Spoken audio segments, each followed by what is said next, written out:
Nosso debate é puramente ideológico. O nosso debate é ideológico. E não pense que a direção atual da Petrobras não seja ideológico. Tá? Ela é totalmente ideológica. Então é um enfrentamento ideológico que nós temos. A EPET, a vida toda, em 60 anos que a EPET tem, ela defende o monopólio estatal da Petrobras. Tá? O monopólio estatal do petróleo. E o monopólio, a gente não defende o monopólio estatal da Petrobras com base em nada. A gente defende porque a gente acredita piamente que soberania energética é extremamente importante para uma população e para um país. Tá? Ela é tão importante no desenvolvimento do país que ela tem uma necessidade clara de defesa. Não é uma defesa da Petrobras como empresa, é uma defesa do monopólio estatal da Petrobras e a defesa da Petrobras para conduzir pelo Estado o petróleo. Todo o processo do petróleo. Do poço ao posto, do poço ao plástico, do poço ao poste. Nós defendemos plenamente e isso é fundamental para o desenvolvimento desse país. Bom, infelizmente, na nossa batalha, a gente ganha, tem algumas vitórias e tem várias derrotas. Houve a quebra do monopólio do petróleo, mas no estatuto continua a defesa do monopólio do petróleo. Tá? A gente quer reverter isso. E a gente continua defendendo. Agora, nós estamos sob um ataque violento na quebra da Petrobras como uma empresa integrada. A quebra da Petrobras como uma empresa integrada destrói a Petrobras. Destrói toda. Então, e nesse ataque, fundamentalmente, vai ter o refino e a logística. A logística, iniciou-se um processo com o Bendini da venda dos gasodutos, dos oleodutos e, posteriormente, dos terminais e da Transpetro. E, agora, no final desse mês, a nossa nova diretora vai soltar o plano de privatização das refinarias. Bom, como que a gente vai fazer essa apresentação? Primeiro, a gente tem que defender, a EPET ela defende em vários ambientes, em conjunto com o sindicato. Tá? Então a gente atua legalmente com advogados, a gente atua com lobby no parlamento, lá na Câmara, no Senado, a gente atua no CAD, tá? A AEPET, em conjunto com os sindicatos, contratou advogados, derrubou a privatização da Liquibras, que está sendo posto novamente, tá? No CAD. Nós estamos dando argumento, nós entramos, o argumento de que a privatização da refinaria é a troca de um monopólio estatal para um monopólio privado, a gente levou isso para o CAD. O CAD agora absorveu o nosso argumento e já está usando contra a gente. E agora a gente está de novo no CAD apresentando novos argumentos. O CAD é importante a gente atuar. E também na justiça. E o último é em conjunto com o sindical em luta clara de defesa das refinarias. Luta trabalhista, luta de classe, luta ideológica. Tá bom? Bom, para fazer isso, a gente tem que entender um pouquinho qual é a lógica de financiarização que hoje está sendo usada. Tá? Nós temos vários liberais, esse aí não é neoliberal, gente, é liberal financeiro puro. É aquele original. Não é não é novo. Esse pessoal está aí, eles buscam a acumulação de riqueza na financeiro, nos bancos. Eles defendem plenamente isso. O Paulo Guedes e o Castelo Branco defendem claramente isso. É vender. Não existe reforma da Previdência, existe a privatização da Previdência. A venda da refinaria é privatização da refinaria para acúmulo financeiro nos bancos. Então a gente vai ter que trabalhar isso ideologicamente. Então a nossa apresentação é mostrar isso daí, tá bom? Então a primeira coisa que a gente tem que perguntar é por que é importante a integração? Se a gente olhar ao longo do tempo, olhando as maiores empresas de petróleo do mundo, a gente vê que tem ganhos no EIP e ganhos no refino. Tá bom? O laranja ganhos no refino e ganho no EIP. Quando o preço do petróleo cai, o ganho do refino aumenta. Quando o preço do petróleo é alto, o ganho do EIP é alto. Então, a volatilidade do mercado, no lucro das empresas, é definido por esse balanço, EIP e refino. Tá? Quando o preço está baixo do petróleo, quem dá mais lucro é o refino. Tá? E esse balanço é que faz o equilíbrio do lucro. Se você olhar o balanço da Petrobras, você tem sempre um caixa de 25 bilhões, de 30 bilhões, e esse caixa é estabilizado independente do preço do petróleo. Ele é independente, porque ora o refino dá lucro, ora o EIP dá lucro. Tá? Bom, e isso vale para qualquer empresa. Qual foi a empresa que teve o maior lucro do mundo esse ano? A Aramco, a empresa da Arábia Saudita. Foi 3 vezes o lucro da Petrobras. O lucro líquido, sem tirar os negócios. Foi várias vezes da Apple. Então, uma empresa integrada, ela é responsável por uma estabilidade, inclusive de preço. Tá? E isso não é só a Petrobras. Se você olhar, todas essas empresas, elas têm uma capacidade de produção, uma capacidade de refino e distribuição em marketing. E todas são equilibradas. Nós não estamos falando da Petrobras, nós estamos falando da Esso, da Shell, da Aramco. Todo mundo tem. E o que nosso querido Castelo Branco está querendo fazer? Quebrar isso. Ele quer quebrar a força da Petrobras. Porque quebrando isso, perdemos competitividade. Entendeu? Não temos mais como justificar ser estatal. É difícil. Aí vai sempre desinvestindo, até acabar. Então, agora é o ponto fundamental da nossa luta. Se nós permitirmos, acaba a Petrobras, gente, como estatal. Bom, continuando, quando eu pego a Petrobras, a gente vê a mesma coisa. Se eu não tivesse os impairment, então se eu olhar o Petrobras, eu tenho lucro do EIP e lucro do refino. Tá? Quando o preço está alto, no nosso caso, tá? Como a gente não pratica o preço internacional, isso é puramente contábil, hein, gente, porque é lucro, ó, lucro está aqui. E a Petrobras, contabilmente, dá prejuízo no refino. Contabilmente. Lucro líquido, olha, pode ver, ó, é sempre positivo. Tá? Mas por que eu faço isso? Porque eu vendo gasolina, vendo diesel, vendo os derivados abaixo do preço internacional. E isso é puramente contábil. Lembre que a gente paga imposto sobre o diesel vendido no Brasil. Se eu exportar, eu não pago imposto não, tá? Lei Candir. Então, e o imposto é sobre o lucro. Então, se eu contabilmente fazer isso, eu pago menos imposto. Isso é puramente contábil, gente. Se aqui, ó, que foi 2014, 2015, a gente teve os impairments do refino e demos o 38 bilhões de prejuízo e 6 bilhões de prejuízo total. Isso é mentira, gente. Virtual. Não houve. Nós demos lucro tão grande quanto 24 bilhões. Demos lucro de 24 bilhões.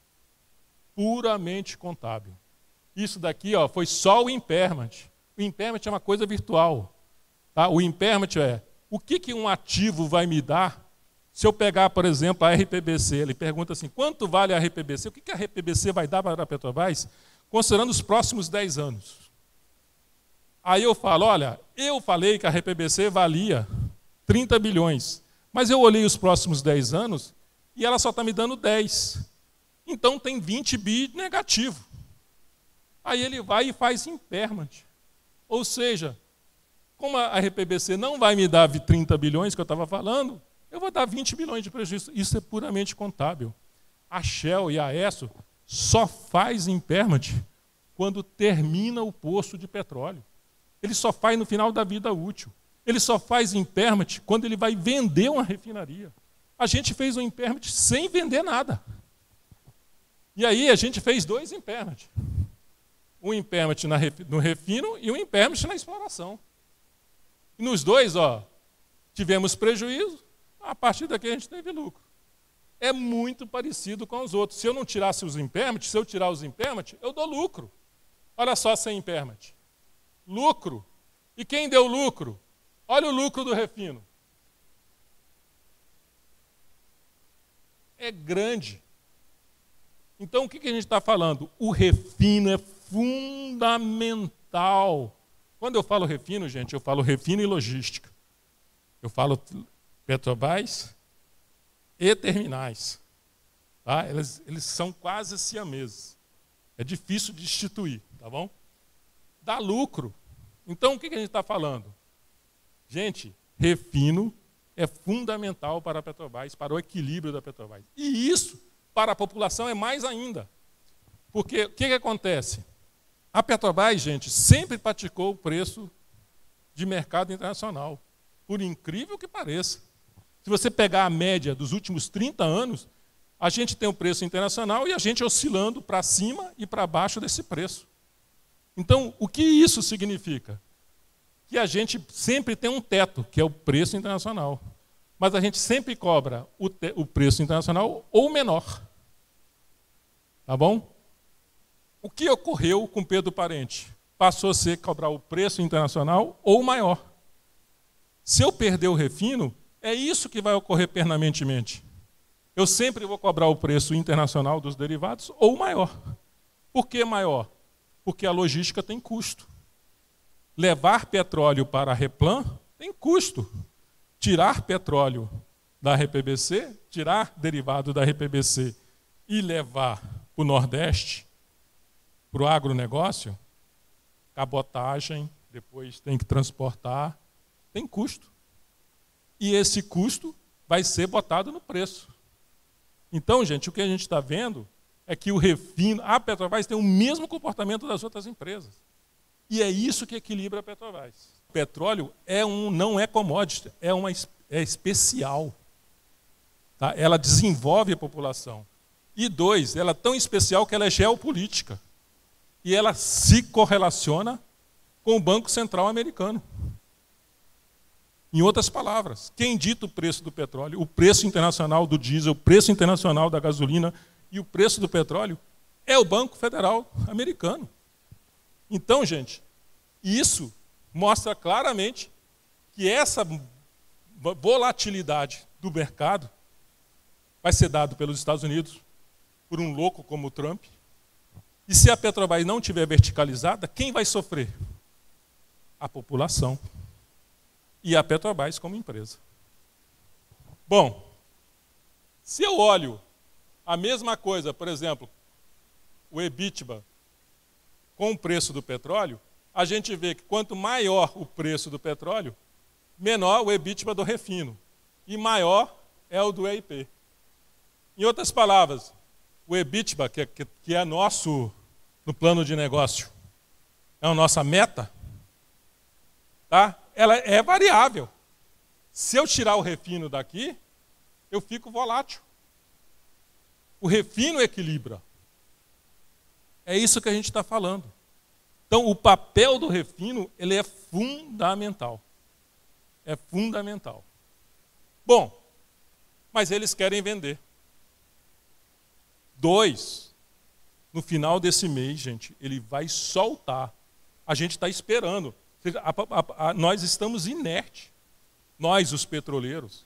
Se você chega lá no Edicem, todo mundo fica assim. Ó. O pessoal está perdido. Totalmente inerte. Não tem reação. E eles estão falando, olha, eu vou soltar dia 30 de abril o plano de privatização das refinarias. Não é mais cluster sul, não é mais cluster nordeste, é um novo plano.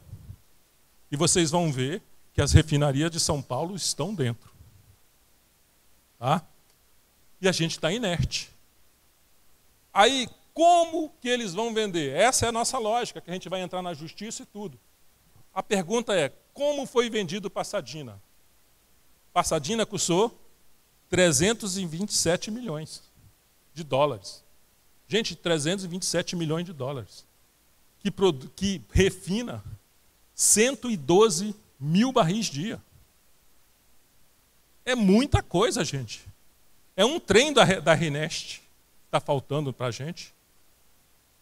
Custou 327 milhões.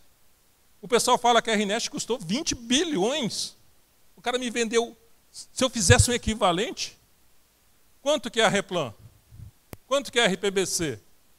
O que ele está falando? Como que ele vai fazer essa conta? Como que ele fez essa conta para chegar em 327? Ele simplesmente faz o seguinte, olha, eu olho o preço do petróleo e olho o preço do derivado. Geralmente o preço do derivado é maior do que o preço do petróleo. Senão, não tem dúvida, né? Senão não valia a pena processar petróleo. Eu processo o petróleo e obtenho um lucro sobre ele.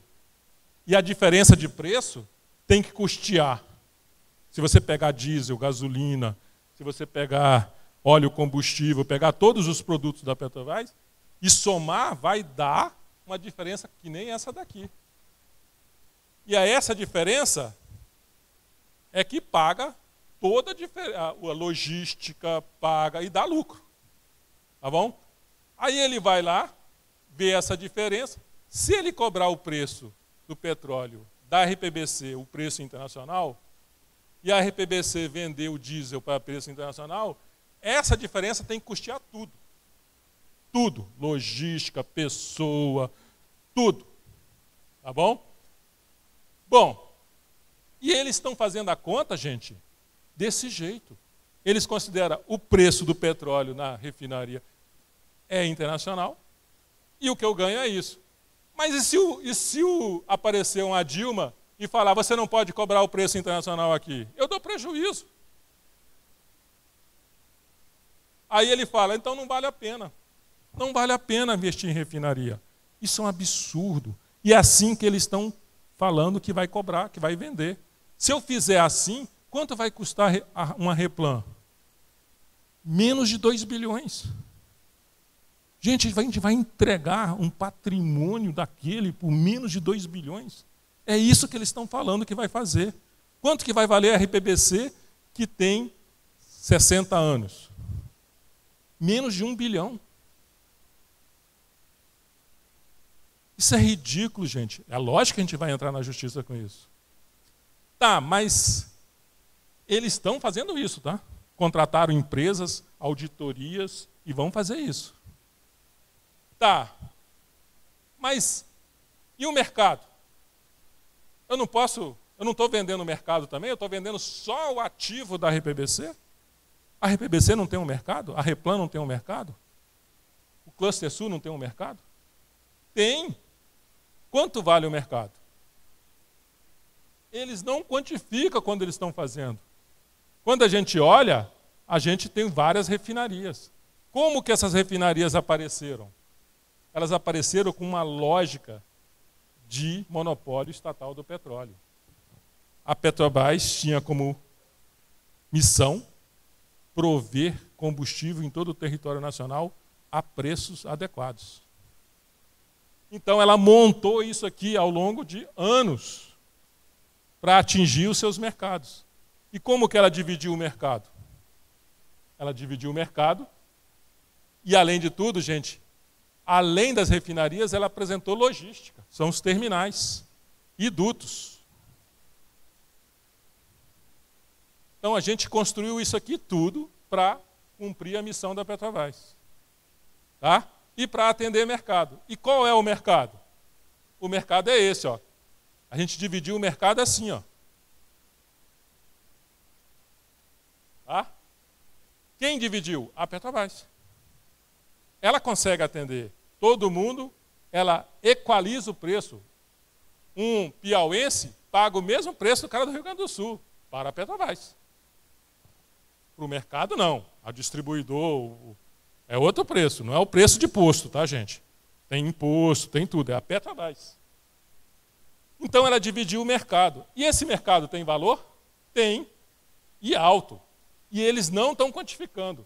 Mais ainda, quando eu estou privatizando as refinarias, eu estou privatizando esse mercado para uma pessoa só. É a troca do monopólio estatal por um monopólio privado. O que o cara do monopólio privado vai fazer? Matar a concorrência e subir o preço para o máximo. Equilíbrio de Nash. Nash matematicamente provou isso. Se eu tenho um fornecedor só e vários usuários, eu vou botar o preço o máximo que o mercado aguenta. Se eu não tenho um concorrente, é só não perder mercado. Eu vou subindo o preço até não perder mercado. Se eu parar de vender gasolina, eu diminuo um pouquinho o preço. É isso que eles vão fazer. E aí, gente, se a gente olhar o mercado mais a fundo, a gente vê que, além do mercado, para ter concorrência, a gente precisa dos terminais. Os terminais são fundamentais. Mais ainda, gente, e no nosso argumento para o CAD, a gente mostrou, esses terminais, eles são livres. Em cada terminal desse aqui tem tanque privado, que o cara pode importar, logo tem concorrência. O que eles estão propondo de modelo? Privatizar isso aqui com todos os seus tanques junto com a refinaria. Eles estão matando o mercado. Eles estão matando, inclusive, a concorrência. Tanto é que tem concorrência que a gente tem, de importador, mais de 200 empresas contra a Petrobras.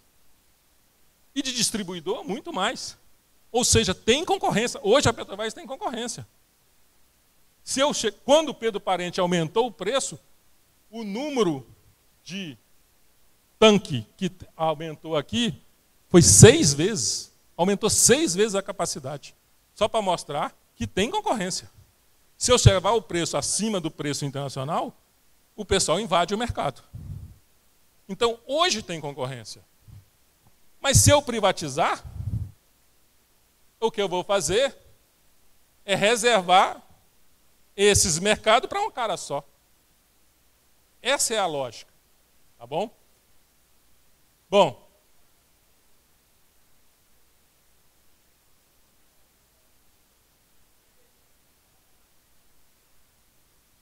Sim.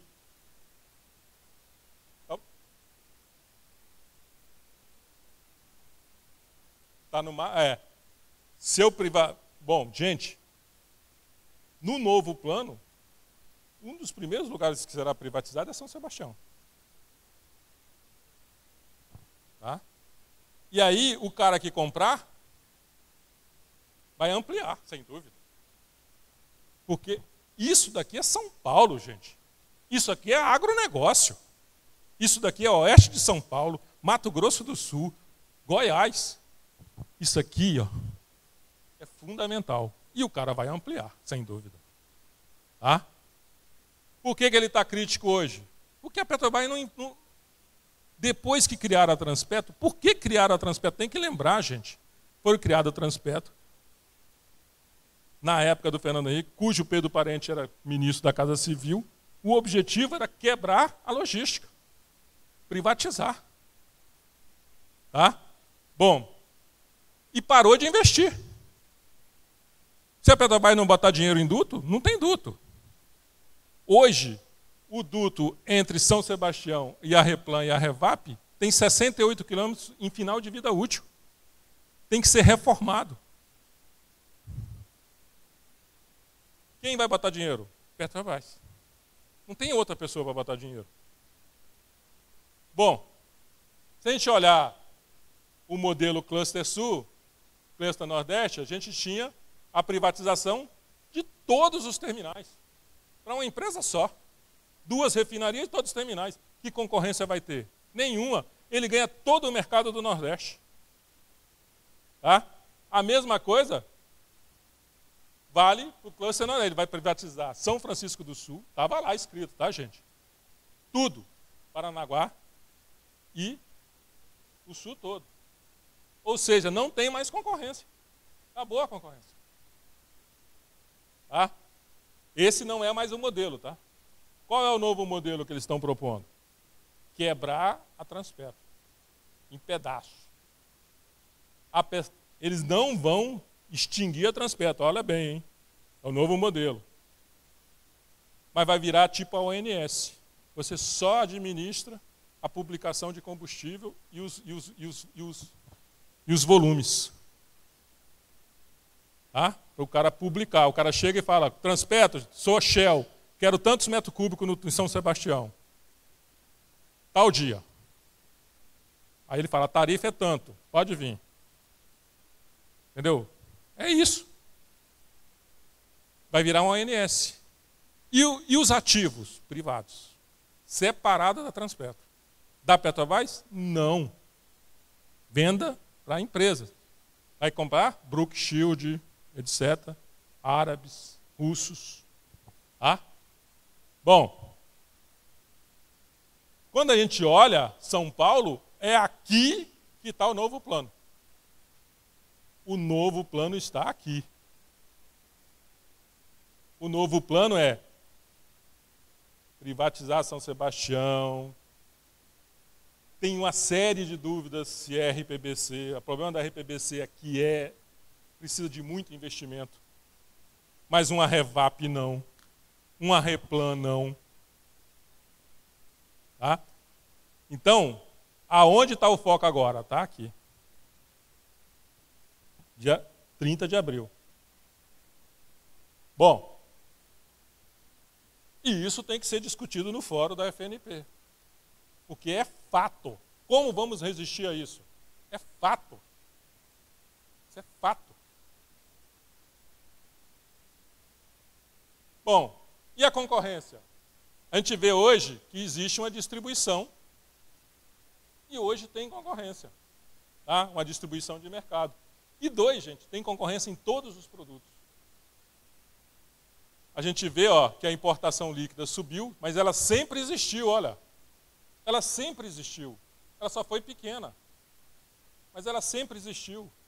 Ela sempre existiu porque o nosso mercado é maior do que a nossa capacidade. Que a Petrobras precisa de investir em refinaria. Tá? Só que quando o Pedro Parente fez a equalização com o preço internacional, olha só o que aconteceu.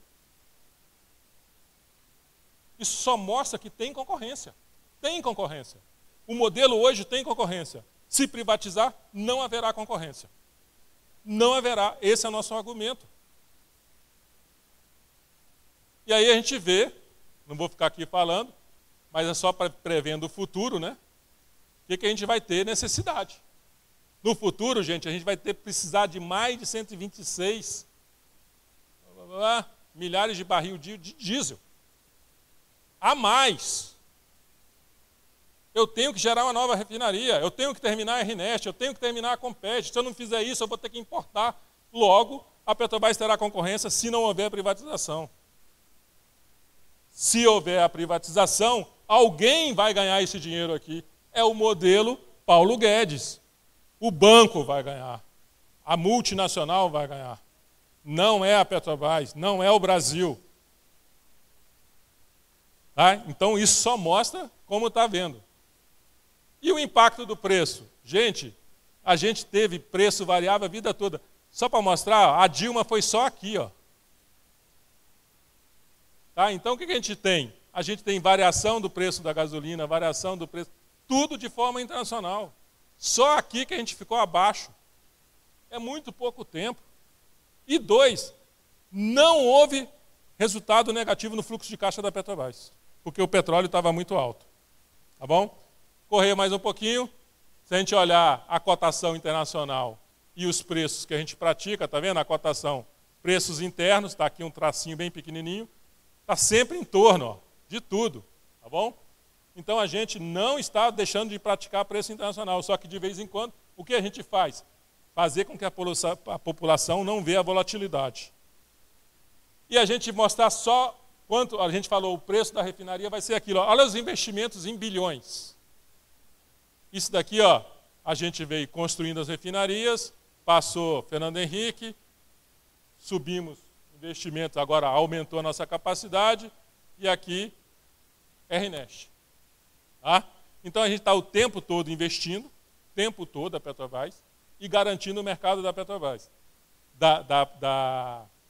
E em bilhões, ó, nós estamos falando de investimentos, e investimento, ó, gente, não é o preço da refinaria. Então, só em 2010, ó, 28,4. O que é isso?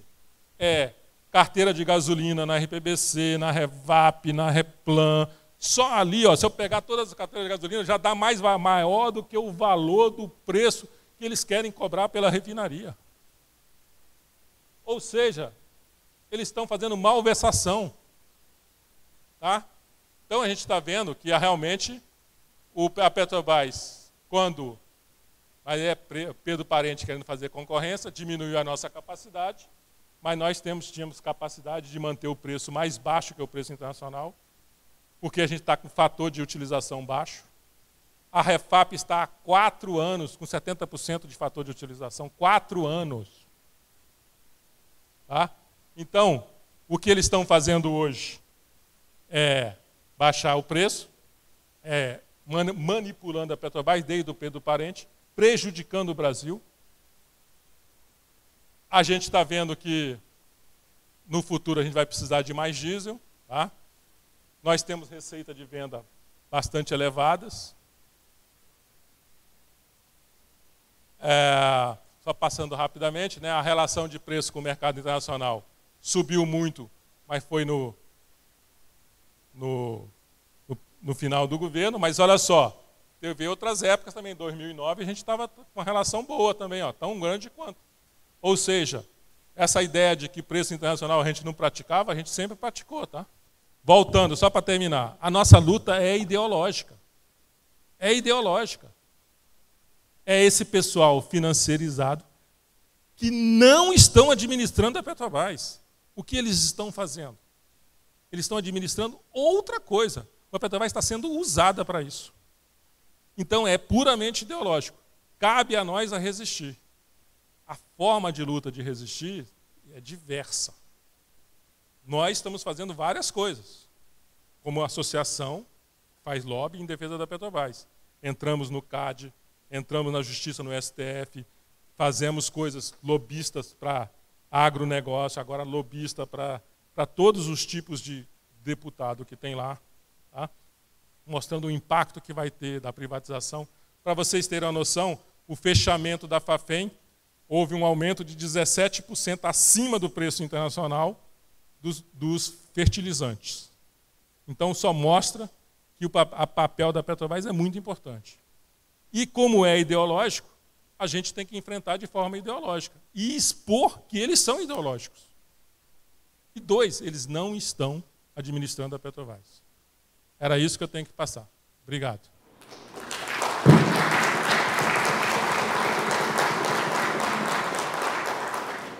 O PT é de quem?